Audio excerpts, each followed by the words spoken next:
নমস্কাৰ সকলোকে মোৰ ছায়াৰাণী মোহন ইউটিউব চেনেলটোলৈ আপোনালোক সকলোকে স্বাগতম জনাইছোঁ। বহুত দিন মই ব্লগবোৰ বনোৱা নাছিলোঁ, মাজে মাজে মিনি ব্লগ দুই এটা দি আছিলোঁ আৰু আজি বহুত দিনৰ মূৰত মই এটি ব্লগ বনাবলৈ আহিছোঁ। আৰু ব্লগটো বনোৱাৰ উদ্দেশ্য হৈছে আমাৰ ৰুমত মানে আমাৰ য'ত থাকোঁ তাৰ হোষ্টেলত আজি ফ্ৰেছাৰ্ছ পতা হৈছে। দিন হ'ল আগষ্ট 1 তাৰিখে কলেজ খুলিলে, কিন্তু আমাৰ কিছু পলমকৈ হ'লেও আমি পাতিব লৈছোঁ আৰু সেয়েহে তাত কি কৰিম আমি আপোনালোকক সকলোকে মানে মোৰ এই ভিডিঅ'টো দেখাবলৈ চেষ্টা কৰিম। আমাৰ ৰুমত কোন কোন ছোৱালী আছে আৰু সকলোৱে কিবা কিবি পাৰ্টিচিপেট কৰিব, সকলোকে মই আপোনালোকক মোৰ ভিডিঅ'টোৰ যোগেদি দেখাবলৈ চেষ্টা কৰিম।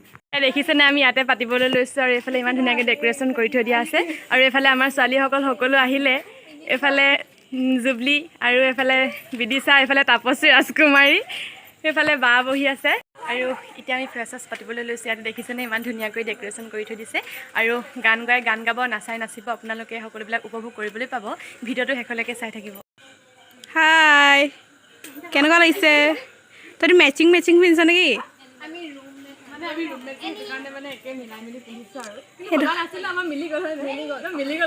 Oh my God! আহি ৰৈ আছে সেইফালে, দেখিছেনে ইমান ধুনীয়াকৈ ৰৈ আছে আৰু এইফালে আমাৰ তাপসীহঁতে ফটো মাৰিছে, এইফালে বিদিশাই ফটো মাৰি দিছে সিহঁতক আৰু এইফালে বুলি আমাৰ জীৱনকৈ বহি আছেনে চাহ খাবলৈ লৈছোঁ। এইফালে বিদিশাই চাহ দি আছে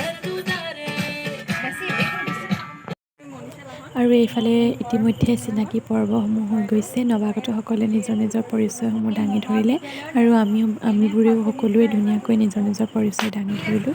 এনেকৈ সকলোৱে আমি চিনাকি হ'লোঁ আৰু গোটেইখিনিয়ে ধুনীয়াকৈ চিনাকি হৈ ল'লোঁ ইয়াতে আৰু এতিয়া এনেকৈ আমাৰ অনুষ্ঠানটো আৰম্ভণি হৈছে।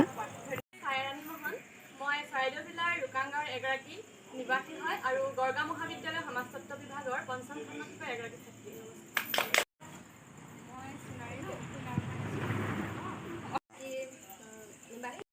হয়, মই বৰ্তমান গড়গাঁও মহাবিদ্যালয়ৰ ইতিহাস বিভাগৰ স্নাতকোত্তৰ বিভাগৰ প্ৰথম ষান্মাসিক।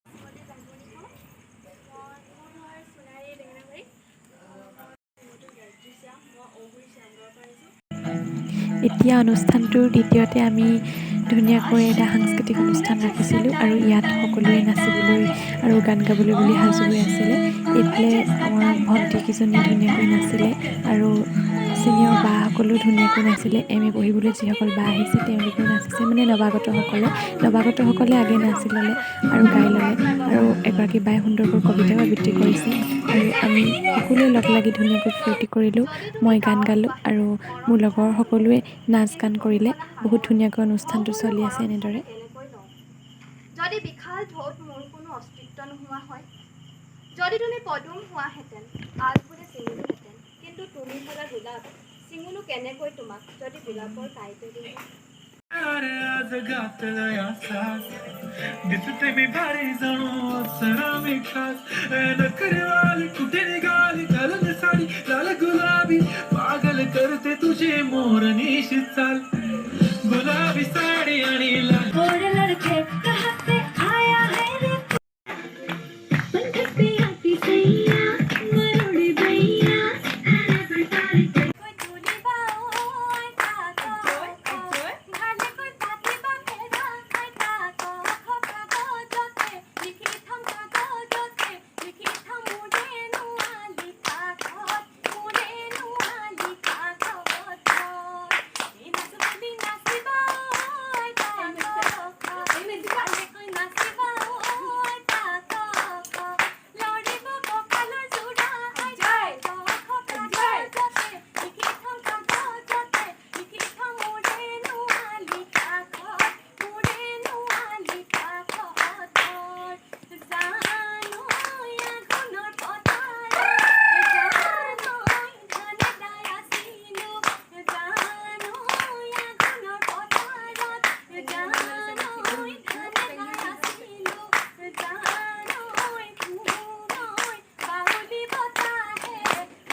শান্তি দিবিগে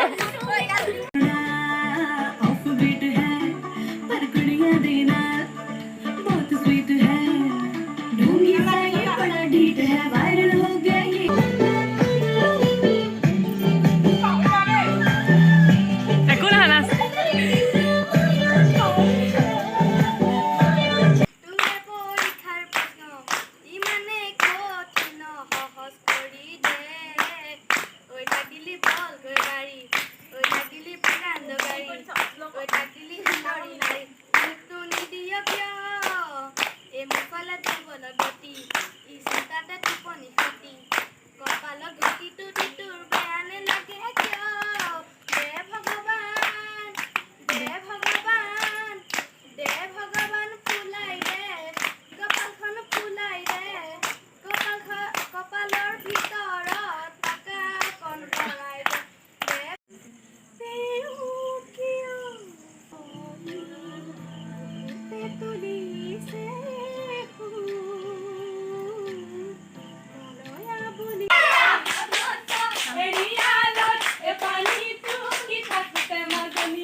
সকলোৱে ইমান ধুনীয়াকৈ নিজৰ নিজৰ প্ৰতিভাসমূহ বিকাশ কৰিলে। ইয়াৰ পিছতে আমি সকলোৱে লগ লাগি ধুনীয়াকৈ ফূৰ্তি কৰিলোঁ, গান গাই গাই নাচিলোঁ, গান লগাই সকলোৱে ধুনীয়াকৈ লগত ফূৰ্তি কৰিলোঁ, লগতে ঝুমুৰ নাচিলোঁ। আৰু আমাৰ আণ্টিহঁতৰ মানে মালিকৰ ঘৰৰ ভাইটিটোৱে গান গালে আৰু ভণ্টিজনীও নাচিলে। আৰু এনেকৈ আমি সকলোৱে ধুনীয়াকৈ বহুত বেছিকৈ ফূৰ্তি কৰিলোঁ আৰু সঁচাকৈ বহুত ভাল লাগিছিলে আমাৰ।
এয়া আমি এতিয়া অৱশেষত নাচি বাগি সকলোৱে ভাত খাবলৈ বুলি বহিছোঁ।